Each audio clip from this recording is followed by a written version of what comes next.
be making a Kero cardcaptor Sakura cosplay. For this costume, you are going to need Simplicity pattern 8772. We'll be making this top here, and then you're also going to need Simplicity 8719, and we're going to be making the bloomers for this project. So basically what you're going to do is just take all your size, then pick the material you need, look at all the notions for that item. So you're going to go down to you'll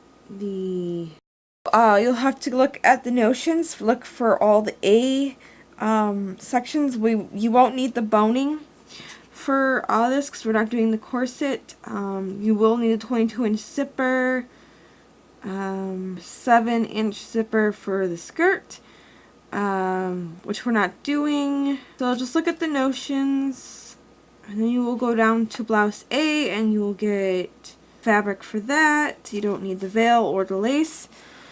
And you'll just get all your notions and you'll do your size. And then the size will tell you how much fabric to get. Of course, you'll have to add it to what I did basically is I got 5 yards of our yellow fabric. And then for the bloomers, you'll look at all the notions for the bloomers, and then you'll go down here for the bloomers and tell you what you need to get. So you'll cut out all your pattern fabric. Just look at your tissue paper and how you lay it down. So none of these for the bloomers are on the fold, but if you have a fold, you'll mark that and then you'll cut stuff out on interfacing. Making the bloomers first, you'll need to cut 2 out on the leg band and the fabric, and 2 in our interfacing. And then you will need leg band center, which is piece 18.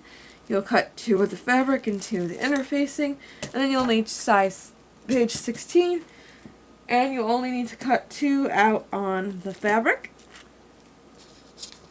So now you're going to take 2 rows of gatherings. You're going to put stitches from here all the way over to your other notch. So from your triangle to your triangle, you're going to put 2 rows of gathering stitches in. You're going to set your machine to the longest stitch, and you're not going to reverse this. You're just going to go down the line like this. That's your 5/8, or the 5 on my machine.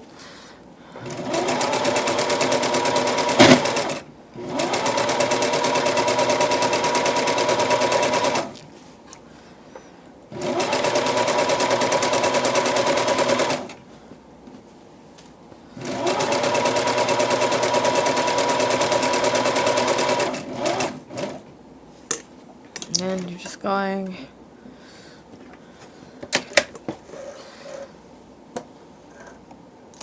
and then you're going to do it again at the start. Right sides together, and you're going to show this little section of your crotch together. It's your center back and your center front, and you're going to match. And you're going to put right sides together of your bloomers. So the longer side here and the shorter side here. And you're just going to put right sides together, and then you're going to sew this. Is to take 17 and 18, and you're going to apply your interfacing to both sections of those pieces. And then the next step is to take your pattern and you're going to mark all the dots and triangles on your pieces. Next step would be to be putting on our tabs for the ties, for the buckles, but I am not going to be doing that for these pants. So if you were to do that, then follow the directions in your pamphlet. I'm going to skip that part. So let's see, the next step to do is, so you're going to sew your ends together and then iron up your piece. And don't forget to put your fusible interfacing on it. I had trouble pinning this to my pant leg, so I am doing something different. Just keep in mind that if you do this different item, that you have to try it on to see if it fits your leg. Otherwise, you're going to have to recut it. So what it is I cut 2 of the smaller leg band centers, and I'm going to use these for my leg because, like I said, I had trouble pinning this. But if you can figure it out on the instructions, then go right ahead and do it the way it says. But I am doing this now different, so cut 2 of the 11. If your leg is a little bigger, you'll probably cut some of the bigger section or make this bigger. Alright, so let's sew this together. Like I said, if you don't have trouble understanding the instructions and you know what you're doing, you can go ahead and do that. But I had trouble and it took me 2 days to struggle, so this is my solution for that. So let's do this. Put right sides together and you're going to stitch your seam down, and I did mine where the 4 is, and then you're going to do it to the other side, and then you're going to iron these down, and then you're going to iron this up like it says to do in your instructional booklet. Next we are going to go to our bloomers, and you're going to take your gathering stitches and you're going to gather them up to 11 inches, or depending on the size of your leg piece. And if you're doing the directions in the booklet, do the little booklet. But I'm going to do mine up to 11. Going to pull up your gathers by pulling either the top 2 threads or the bottom threads. Don't do both. So the top 2 threads, and you're just going to start pulling. Once you got your gathers up to 11 inches or whatever your leg measurement was, you're going to take the folded edge of the band and match it with the one end of the ruffle. I mean the gathers, and then the other end with the other gravels, and then pin all the way around. And then you're going to sew this. My machine is where the 4 is. You're going to sew the 4th number, or whatever number equals the 1/4 or whatever. Alright. You're going to iron this flat, and then you're going to follow the directions now in our book. You're going to take this edge and you're going to line it up with your top thread here, and then pin it from the outside. So when you're going to sew right here along this edge, and then I'll take you to the next step. You're going to press up your waistband by a 1/4, and then you're going to, well, actually first you're going to iron it at 1.5 inches, and then you're going to unfold it, and then you're going to press this at 1/4. Is to sew down that casing we just made.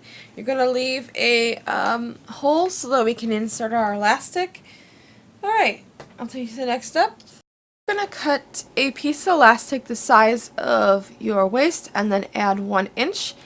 And then you are going to take either a bobbin or a safety pin, and you are going to attach 1 piece to the elastic and then 1 piece of elastic into the fabric, and then you're just going to feed it through your channel, and then you are going to sew your 1 inch together, and then you're going to insert, you're going to pull this all the way through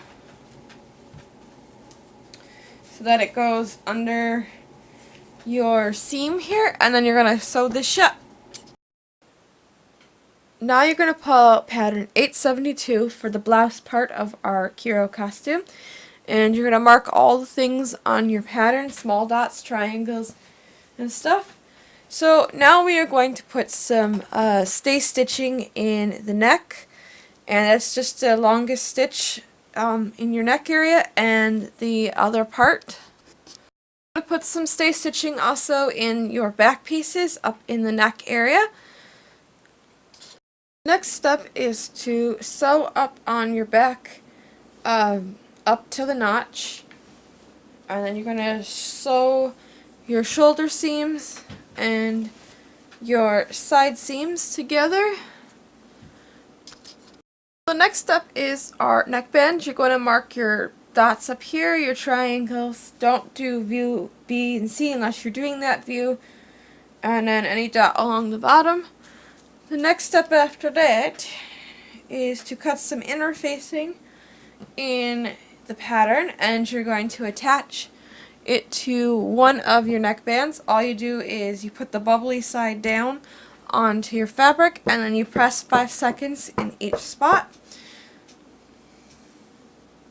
So you're going to clip little triangles out on your stay stitching, but don't cut into the stay stitching on your curved area in your neck area. You're going to place the neckband with the interfacing on it, and you're going to match the small dots at the shoulder seams, and then the triangles where the triangles go. And then you're just going to sew close to your stay stitching on your neck. Step is you're going to press up the notched edge at 3/8, and you're just going to iron that. So with right sides together, you're going to match right sides with your band, and you're going to pin, and then you're going to sew this at a 3/8 seam, just the top edge here. You're going to trim a little bit from your seam, just not too much, and then you are going to iron this towards the top so that you can fold it over.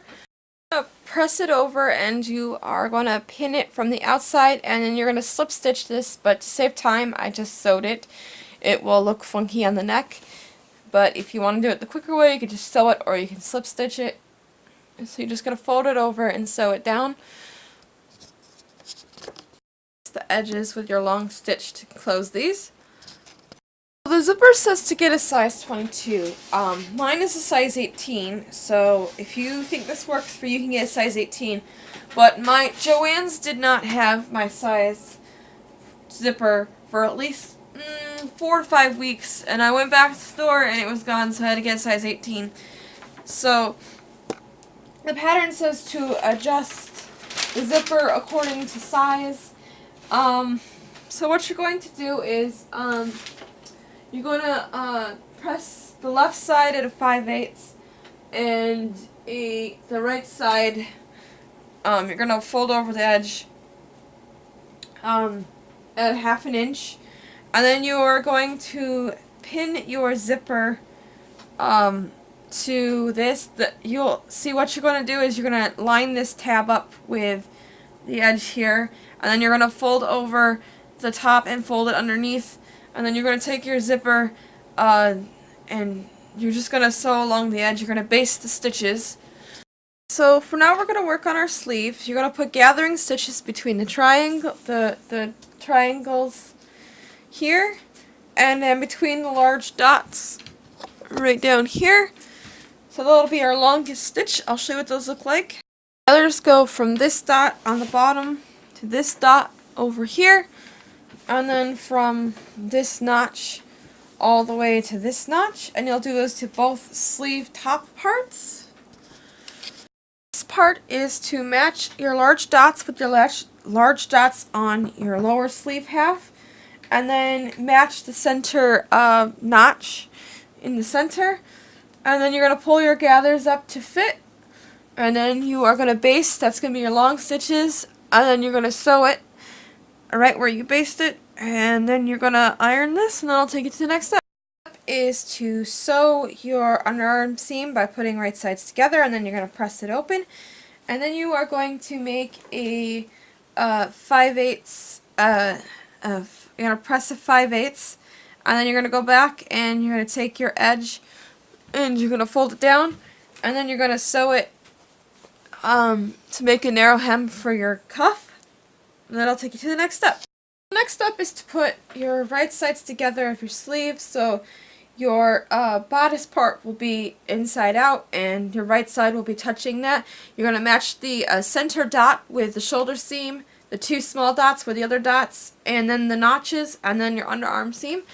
And then you're going to pull out some gathers to make it fit, and then you're going to sew the stitch on the bumps, and then you're going to sew a 1/8 next to it, and then you're going to trim some of this off, and then you're going to iron. The step is to put our hem in. It's going to be exactly like the sleeves where you did the 5/8. Press it, and then press it, and then bring up that little bit. It's going to be like exactly like how we did the sleeve edge. And then that's it. Hope you like, comment, subscribe. We are going to make the tail now for our Kero cosplay. So basically what you're going to do is you're going to cut out a general triangle shape. So this is about, you're going to need some fake fur for this. So this is about 4.5 inches tall by